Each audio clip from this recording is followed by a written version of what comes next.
All right, so people seem to like videos where I just kind of like ramble on and rant about stuff and, be true, or what's the word?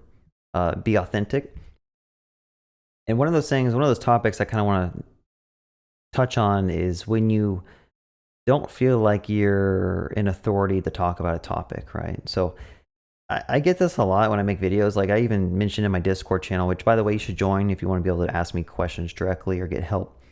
But sometimes I'll make videos and I just won't publish them. I'll just make a video and I second guess myself, or I doubt my abilities, I doubt my expertise of being able to talk on a certain subject, and I just don't upload it because I know this.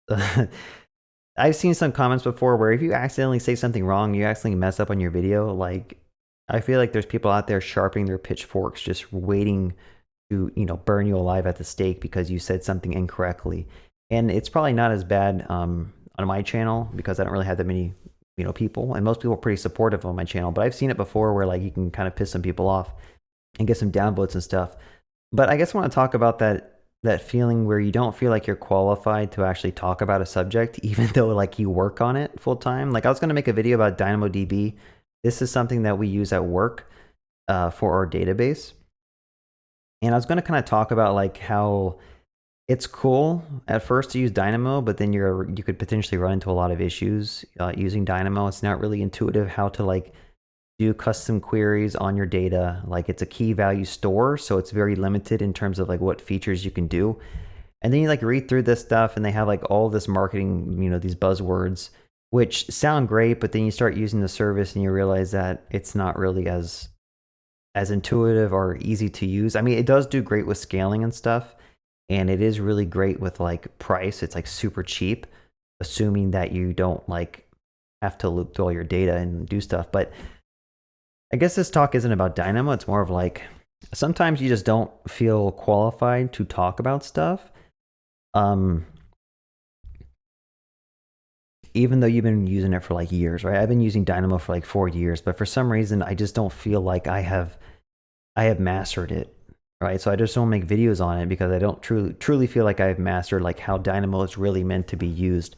And I think people out there who are using Dynamo, like I don't think anyone really understands how Dynamo is supposed to be used because they're trying to like shoehorn their relational data or shoehorn their particular data into Dynamo, and they realize that, maybe Dynamo wasn't built for what you're trying to do. I think sometimes you just have to realize that like you do have knowledge, you do know stuff, like you've experienced stuff and you do know how to talk about it.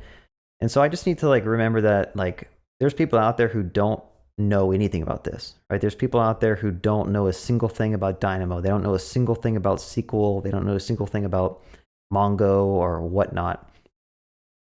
And they're kind of watching these videos to get like an overview of like how this stuff works. Or I think a lot of people are out there trying to get actual professional opinions on like, should you use this table? Should you use this database? Should you use React? Should you use the new stuff that comes out, such as Dino or Fresh, or the one that just came out, was called Bun?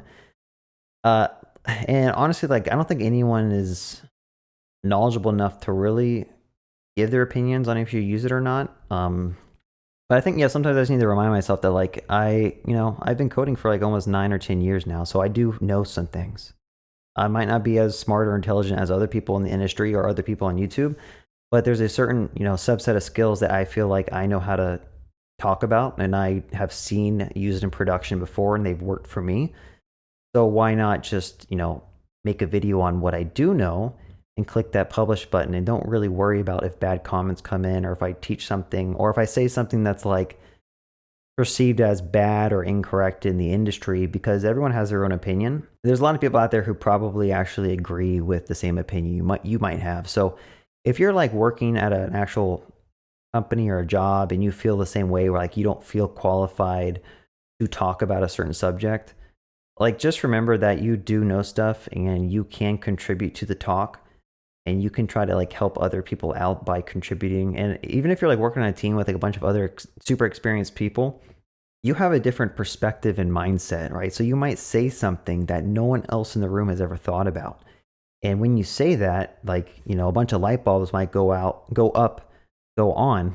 I can't speak. A bunch of light bulbs might go on in these other, senior developers' heads or these other people's heads, and your one comment could potentially impact and improve the performance or the quality of whatever you're working on. So just keep that in mind. Like, don't ever second guess what you're doing. Don't ever doubt what you're doing, what you're saying.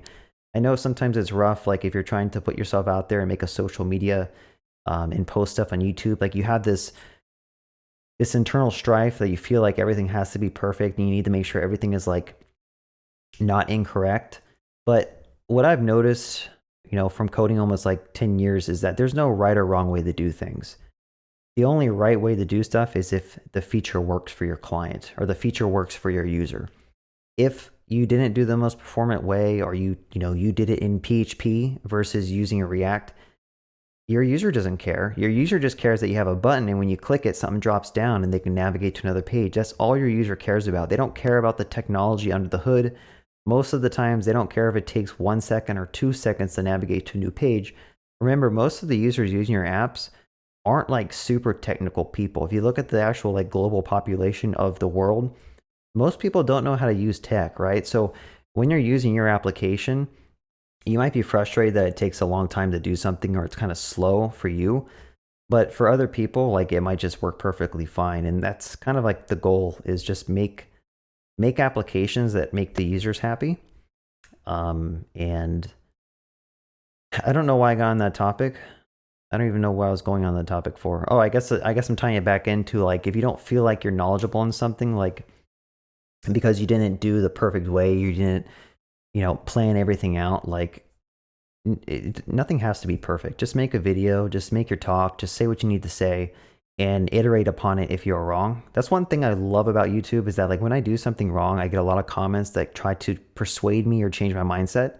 And I think it helps me grow as a developer and as a person, right? I get different perspectives coming in saying that, oh, if I, for example, if I make a video that talks poorly about PHP, someone might come in and say, have you tried using Laravel? Laravel is actually pretty awesome. So that could, I don't know, I'm going with this. So anyway, I'm just going to wrap this talk up. If you enjoyed listening to me ramble, be sure to join my Discord if you want to talk to me directly, or talk to my community of other developers trying to learn the code. Yeah, anyway, have a good day and happy coding.